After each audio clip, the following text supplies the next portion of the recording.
Љупчо Папазов, градоначалникот на Кучани, кој се даде оставка по трагедијата во Пулс, поранешниот директор на Државниот пазарен инспекторат Горан Трајковски, заедно со уште тројца осумничени од ефективен притвор, одат во Куќан, одлучи Кочанскиот суд.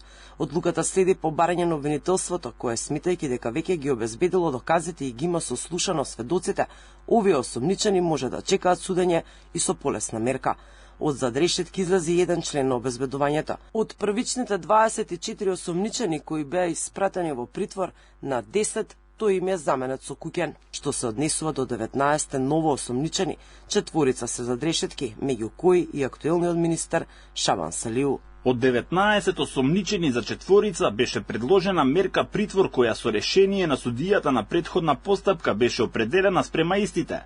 Спрема 8 од осумничените беше предложена мерка куќен притвор. Истата судијата на претходна постапка ја определи против овие 8 осумничени.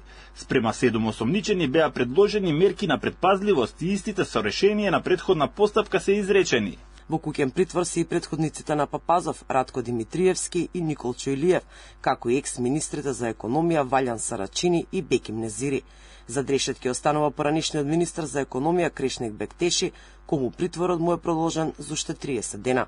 На амбасадорот од Норвешка, Дритон Кучи, кој е осумничен за периодот додека бил министер, му се определени мерки на предпазливост.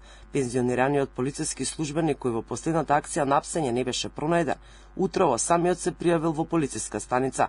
Сите 14 полицајци за кои се води истрага, определени им се мерки на предпазливост.